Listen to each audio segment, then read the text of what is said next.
we are all gathered here as a channel of your blessing, Lord God, to bless this family, Jopoy, MJ, and of course, baby Zeke. Thank you for another the first year you've given to this child.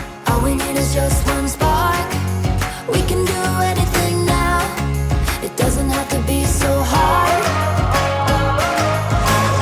Gusto lang namin, yung sa mga ninong at ninang din, samahan nyo kami as we raise si Zeke. Please pray for us that by His grace, lumaki siya sa instructions and precepts ng Panginoon. Getting close, up and away we go.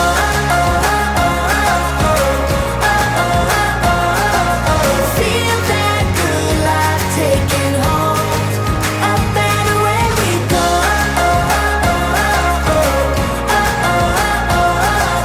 Soaked in sunshine, bright like gold. Up and away we go. Ngayon, happy birthday! I thank God for you and sobrang the Lord has grown me when it comes to in the area of yung sacrificial love talaga. And I praise God na we were reminded of Christ's love towards us. And ang prayer namin for Zeke is we will always lead him dun sa ways and instructions of the Lord.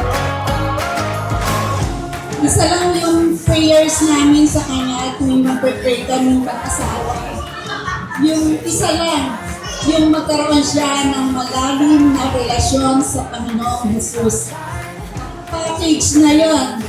Kasi masasabi kong package, pagka nagkaroon siya ng relasyon sa Panginoon, ay magiging mabuting bata siya. Getting close, up and away we go.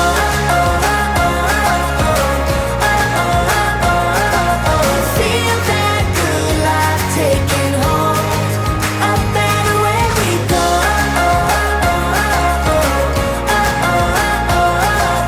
Soaked in sunshine, bright like gold.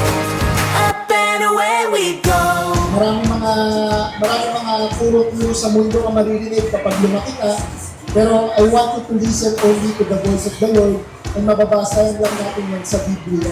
And gagawin namin yung best namin by God's grace as your parents to lead you always to Jesus Christ. Cause it's our time, we gotta live it right. Feels like we're getting close.